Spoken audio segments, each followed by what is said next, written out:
प्रदूषण मुक्त भविष्य का सपना देखना और उसे धरातल पर उतारना, इन दोनों के बीच की दूरी अक्सर बुनियादी ढांचे की कमी से तय होती है।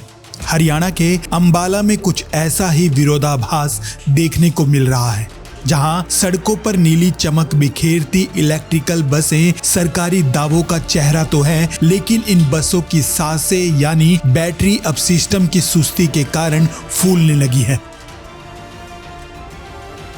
आज की हमारी ये वीडियो अंबाला रोडवेज के उस संकट पर है, जहां बसें तो आधुनिक हो गई, लेकिन उन्हें चलाने का तंत्र अब भी पुरानी फाइलों में दफन है।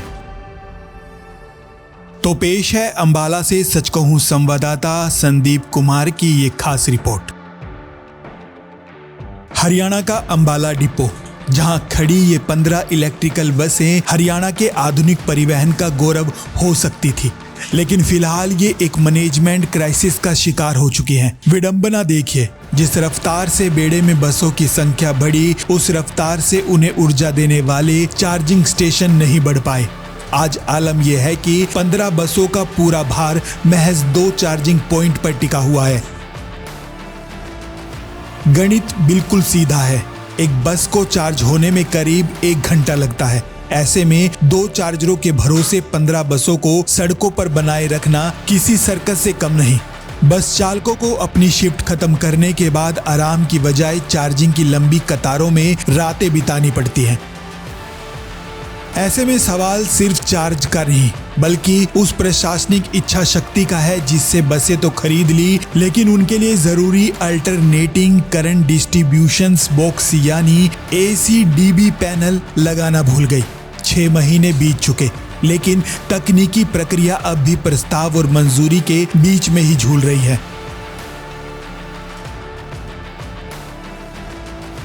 इस मामले को लेकर रोडवेज यूनियन के पूर्व पदाधिकारियों और ड्राइवरों की माने तो ये स्थिति न केवल कर्मचारियों का मानसिक तनाव बढ़ा रही है, बल्कि भविष्य में इन महंगी इलेक्ट्रिकल बसों की बैटरी लाइफ पर भी इसका असर पड़ रहा है।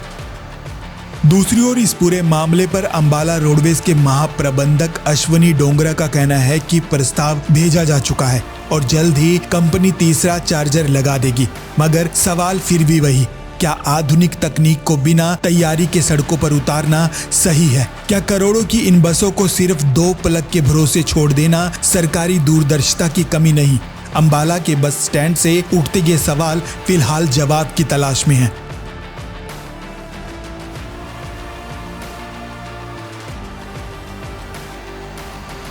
नमस्कार जी, मेरा नाम जसप्रीत है। मैं इलेक्ट्रिक बस में ड्राइवर हूँ और अभी फ़िलहाल 2 स्टेशन है चार्जिंग स्टेशन, और बसें इलेक्ट्रिक अंबाला में 15 हैं। तो अगर चार्जिंग स्टेशन बढ़ेंगे तो उसका फ़ायदा है, सरकार को चार्जिंग स्टेशन बढ़ाने चाहिए। मेरा नाम मनप्रीत है, मैं इलेक्ट्रिक बस पे ड्राइवर हूँ और चार्जिंग पॉइंट और होने चाहिए। अभी तक कितने? अभी 2 हैं जी। नाम इंदर सिंह बुढ़ाना, मैं सर्व कर्मचारी संघ का जिला प्रधान हूँ और रोडवेज वर्कर यूनियन का मैं पूर्व राज्य प्रधान भी हूँ। तो आज जो आपका सवाल है, मुख्यतः जिस तरीके से सर्विस के चार्जिंग की बात आप कर रहे हो, ये बसें हैं, ठीक है, ये कंपनी की बसें हैं और कंपनी ने ही इनका ढांचा विकसित करना है। और उस लिहाज से जो शुरुआत इनकी हुई थी, 5 बसों से शुरुआत की थी और 2 चार्जिंग स्टेशन है।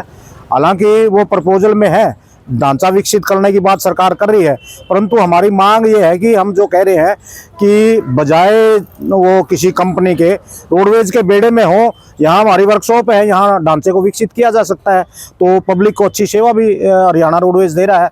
तो हम ये चाह रहे हैं कि हमारा जो ढांचा है वो बजाय प्राइवेट होने की, हमारे निजी क्षेत्र की बजाय सरकारी दायरे में हो, और दूसरा इसको प्रॉपर तरीके से चलाने के लिए स्टाफ की और चार्जिंग स्टेशनों की और अन्य जो तमाम जो इनकी रिक्वायरमेंट है उसको पूरा करने की मांग हम सरकार से कर रहे हैं। अभी तक सिर्फ मात्र 2 ही है, वो अंबाला शहर बस स्टैंड पे हैं, और बसों का जो संचालन हमारा पंचकूला, नारायणगढ़ और जगाधरी, यमुनानगर तक हो रहा है। और दूसरा यदि बात करें, स्टेशन साथ लगते हमारे जगाधरी में है और इसके बीच में और कहीं स्टेशन नहीं है।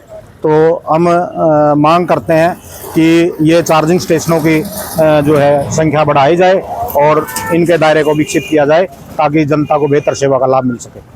चार्जर है वो भी JBM कंपनी द्वारा प्रस्तावित है और जल्दी ही इसमें लग रहा है तीसरा चार्जर भी। कितनी देर लगती है एक बस को चार्ज? इसमें करीब जो फ्लेक्सिबल टाइम के मुताबिक 1 घंटे का टाइम लग जाता है, तो इस कारण से जो है तीसरा चार्जर भी लगेगा, बस चार्जिंग टाइम 1 घंटे के करीब।